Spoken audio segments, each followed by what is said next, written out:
Hello guys, good morning. Welcome to aspirant mom channel. कैसे हो आप सभी लोग? और अभी सुबह के बज रहे हैं 4। मैं उठ चुकी थी सुबह और फ्रेशन अप होके फिर मैं यहाँ पे बैठी गर्म पानी पीने के लिए। सबसे पहले तो मैं अपनी नींद को एकदम अच्छी तरीके से खोलूँगी गर्म पानी पी के। और गर्म पानी पीने के और मेरा गला भी ख़राब है तो इसलिए गर्म पानी पीऊँगी। उसके बाद फ्रेशन अप होके स्टार्ट करूँगी कल से, मतलब कल जो भी मैं पढ़ाई कर रही थी। और ये मेरी बेटी है जो कि अभी मस्त सो रही है, उसको मैं डिस्टर्ब ना करते हुए बहुत ही धीरे धीरे करना पड़ता है मुझे, क्योंकि थोड़ा सा भी आवाज़ हो जाता है तो वो उठ जाती है और फिर उसको सुलाने में और फिर बहुत टाइम चला जाता है मेरा वेस्ट। तो इसलिए मैं बहुत ही धीरे धीरे से करूँगी सारा अपना चीज़ें जो भी हो। और मुझे भी यहाँ पे थोड़ा सा यॉर्निंग हो रहा था, पता नहीं क्यों, क्योंकि चाय वगैरह कुछ नहीं पिया शायद, इसीलिए कुछ खाया भी नहीं था। और रात में मैं डिनर करके नहीं सोई थी कल, ऐसे ही मेरा मन नहीं कर रहा था तो इसीलिए शायद थोड़ा सा, मतलब होता है ना कि लॉन्ग टर्म आप नहीं खाते हो लॉन्ग टाइम से तो थोड़ा सा मुंह वगैरह सूख जाते हैं, तो ऐसे ही कुछ हुआ था। तो जो भी हो, मैं थोड़ा 7 बजे तक पढ़ी बहुत अच्छे से। मैंने 2 घंटे का अपना सेशन किया। लक्ष्मीकांत ही मैं पढ़ रही थी गाइस, कल से मैं लक्ष्मीकांत में लगी हुई हूँ। क्लास 1 क्लास 2 जो एक यूट्यूब चैनल है स्टडी IQ PCS, तो वो सर है डॉक्टर, मैं नाम भूल गई, डॉक्टर विपिन गोयल सर। और जो इतना अच्छा पढ़ाते हैं कि आपको पूरा समझ आ जाता है। बहुत सारे चैनल्स हैं यूट्यूब में, लेकिन मुझे सबसे पसंद डॉक्टर विपिन गोयल सर का ही मुझे लगता है। उनका मैंने 2 क्लास लिया है लक्ष्मीकांत का, एंड आई एम होपिंग कि पूरा सारा फिनिश कर दूँ। यहाँ पे मैं होम्योपैथी का कुछ मेडिसिन ले रही थी, जैसे कि मैंने आपको बताया मैं बहुत दिनों से मेरा खांसी हो रखा था, तो इसीलिए मेडिसिन अभी अभी फ़िलहाल मैं ठीक हूँ, मेडिसिन खा के मैं भी थोड़ा ठीक हूँ। और यहाँ पे मेरी मेड भी आ चुकी थी, लाइक अराउंड 7:30 और 8 वो आ जाती है और उसका काम है बर्तन धोना, झाड़ू पोछा करना, वो करती है। साथ में मैं अपना ब्रेकफास्ट बना रही हूँ, हस्बैंड का जाने का टाइम आ गया है, वो भी रेडी हो रहे हैं साइड बाय साइड। और मैं बना रही हूँ आज ब्रेकफास्ट में उपमा। तो सूजी का उपमा बहुत ही टेस्टी एंड हेल्दी होता है। सुबह सुबह मुझे तला हुआ फ्राई ये सब चीज़ें बिल्कुल खाने का मन नहीं करता, कुछ हेल्दी मिल जाए तो अच्छा लगता है। बहुत सारा यहाँ पे मैंने वेजिटेबल्स चॉप्स किया था, कैरेट और बीन्स को। मटर नहीं था तो जो था उसी से बनाया। और यहाँ पे मैं उसको अच्छे से फ्राई और नमक और हल्दी डाल के मैं इसका बना दूँगी सूजी डाल के उपमा। उपमा का रेसिपी आप सबको पता ही होगा, नहीं पता है तो बहुत सारे यूट्यूब चैनल्स है, आप देख लीजिएगा किस तरीके से बनता है। I love upma. South Indian dishes मुझे बहुत ज़्यादा पसंद है।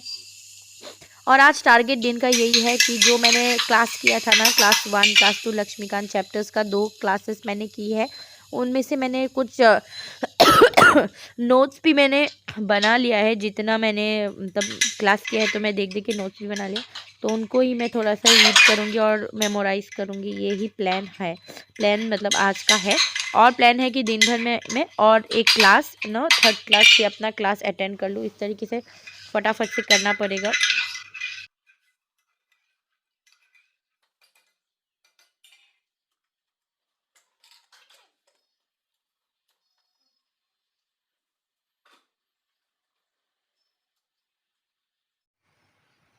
Good morning. Morning to you. Good morning. Morning to you. आकांक्षा का दो। मम्मी टीवी कौन लगाएगा? और उसके तुरंत बाद और एक कारण है कि मैं इतना जल्दी उठती हूँ, क्योंकि वही टाइम होता है एक शांति का, जो आपको टाइम मिलता है पढ़ाई का। उसका बाद से तो आपको, आप सोचिए मत कि आपको टाइम मिलने वाला है। अगर आपके घर में बच्चे अगर स्कूल गए तो बच्चे तो आपको फिर 1-2 घंटा मिल जाता है हार्डली। उसमें से भी बहुत सारा काम रहता है, घर के काम, खाना बनाना, कपड़े धोना, मतलब इतने सारा अनकाउंटेबल। एक हाउसवाइफ के लिए बहुत अलग हो जाते हैं चीज़ें। जब आप स्टडीज़ करने बैठते हो तो हज़ार सी चीज़ें आपके सामने आ जाएंगी। और अगर आप माँ हो तो फिर तो पूछो ही मत, आप सबको पता ही होगा कितना डिफ़िकल्ट है मैनेज करना studies. But it's not impossible, difficult मैं ज़रूर बोलूँगी बट इम्पॉसिबल नहीं है।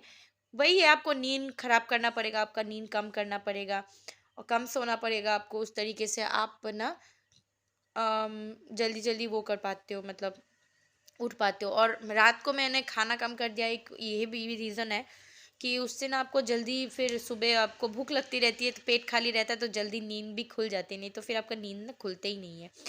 मेरे साथ तो ऐसा है। नहा धोकर रेडी हो चुकी थी, फ्रेश हो चुकी थी, तो पूजा कर लिया था अपना। और पूजा करने के बाद बहुत अच्छा लगता है, ऐसा लगता है मेरा सारा काम कंप्लीट हो चुका है, मैं फ्री हो चुकी हूँ। उसके बाद और थोड़ा-थोड़ा काम था घर का, ये वाला बेड ठीक करना था क्योंकि बेटी देर से उठती है तो फिर ये एकदम मतलब लास्ट के लिए पड़ा रहता है कि लास्ट में ही मैं करती हूँ जब वो उठती है। अभी वो दूध पी के अपना टीवी देख रही है तो मैं अपना घर का बाकी सारा काम कर लेती हूँ अपना सारा काम। और लक्ष्मीकांत कर रही हूँ बहुत मतलब मुझे मज़ा आ रहा है। किसी को थोड़ा बोरिंग लगता है at some point of time थोड़ा बोरिंग तो लगता है, बट अभी मुझे फ़िलहाल के लिए बहुत मज़ा आ रहा है लक्ष्मीकांत पढ़ के, क्योंकि आपको इतना सारा नॉलेज मिलता है, नया नया बातें सीखने को आपको मिलता है। तो मुझे तो बड़ा मज़ा आ रहा है लक्ष्मीकांत पढ़ने के लिए। और लेकिन बहुत सारे और सब्जेक्ट्स भी हैं जिनको मुझे कवर करना है, लेकिन हो ही नहीं पा रहा है, टाइम मैनेज नहीं हो पा रहा है। आपके साथ ये होता होगा नहीं पता, लेकिन मेरे साथ अब कभी कभी ऐसा होता है कि जब मेरा मन बहुत ज़्यादा उदास रहता है, मतलब कुछ करने का मन नहीं रहता, इनफैक्ट मैं सच बताऊं तो पढ़ने का भी मन नहीं रहता है कभी कभी। इतना ज़्यादा पता नहीं उसको क्या बोलते हैं, फ्रस्ट्रेटेड बोलते हैं या उसको मन नहीं लगना बोलते हैं, पता नहीं क्या बोलते हैं। लेकिन होता है कभी कभी ऐसा होता है, किसी कोई दिन ऐसा आता है जिसमें आपको कोई कुछ भी काम करने का मन नहीं करता है। आई थिंक ये शायद फिज़िकली आप फिट नहीं रहते हो, फिर अगर आप फिज़िकली फिट नहीं रहते हो तो फिर आप मेंटली भी डिस्टर्ब हो जाते हो, है ना? ऐसा हो सकता है। लेकिन मैंने ये महसूस किया है, जब मैं फिज़िकली बहुत ज़्यादा स्ट्रॉन्ग और एनर्जेटिक नहीं फ़ील करती हूँ तो मेंटली भी मैं ख़राब हो जाती हूँ। तब फिर मैं पढूँ या मतलब कुछ नहीं रहता है मेरा दिमाग में, पढ़ने से भी मन नहीं लगता है, ऐसा होता है।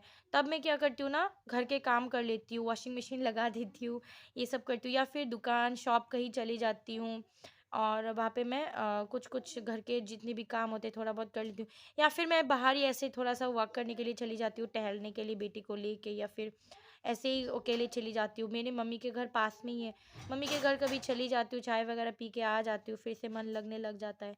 तो इसी तरीके से हमें ना मैनेज करना पड़ता है चीज़ों को, क्योंकि हम तो ऐसे नहीं बैठ सकते क्योंकि हमारा बच्चा है, तो बच्चों को देखना पड़ता है और बहुत ज़्यादा मैटर करते हैं एज़ अ पेरेंट्स, हम कैसा फ़ील कर रहे हैं बहुत ज़्यादा मैटर कर रहे हैं। हम अच्छे फ़ील करेंगे तो ही हम हम फिज़िकली मेंटली मतलब स्टेबल रहेंगे, तो ही हम अपने बच्चे को देख पाएँगे, परिवार का ख़्याल रख पाएँगे सब कुछ। अगर हम ही हाउसवाइफ़ जो मेन होते हैं वही नहीं ठीक रहेगा, तो फिर कैसे हम अपने परिवार का ख़्याल रखेंगे, है ना? मैं बहुत ज़्यादा इसीलिए खुद को मतलब वो करके रखती हूँ कि मैं प्रायोरिटी देती हूँ। पहले नहीं देती थी, लेकिन आजकल खुद को बहुत ज़्यादा प्रायोरिटी देती हूँ कि मैं ठीक हूँ तो बस मेरा परिवार ठीक है, मेरी बॉडी सेहत ठीक है तो बस सब कुछ ठीक है, ऐसा लगता है। लेकिन अगर ठीक नहीं है तो ऐसा लगता है कुछ भी ठीक नहीं है, कुछ करने का मन नहीं करता है। सॉरी गाइस, खाँसी का प्रॉब्लम अभी भी है। और यहाँ पे मैं अभी दोपहर का टाइम था, सब कुछ करने के बाद मैं सोची कि थोड़ा-सा अभी पढ़ाई करने के लिए बैठ जाऊँगी, सीरियस पढ़ाई करने का मन हो रहा है। तो उससे पहले मैंने सोचा इस किचन का जो ये सारा काम है, जो कि मतलब पेंडिंग रहता है ना, तो बिल्कुल अच्छा नहीं लगता है। तो उनको मैं निपटा देती हूँ। बर्तन वगैरह अभी नहीं धोऊँगी, शाम को अगर मन होगा तो धो लूँगी, अभी तो बिल्कुल हिम्मत नहीं है बर्तन धोने का। तो अभी मैं सिर्फ़ किचन क्लीन करूँगी, क्योंकि किचन किचन साफ सुथरा रहता है ना तो फिर अच्छा लगता है, किचन में घुस के भी अच्छा लगता है, कोई मेहमान आ जाए ना तो वो भी देखने में अच्छा लगता है। किचन गंदा रहे तो मुझे तो ऐसा फील होता है, तो जो लोग किचन गंदा रखता है कि मतलब कैसे ही लोग होंगे। मुझसे तो नहीं होता है किचन गंदा, मैं साफ कर लेती हूँ, मेड का मैं इंतज़ार नहीं करती हूँ। तो चलिए आज का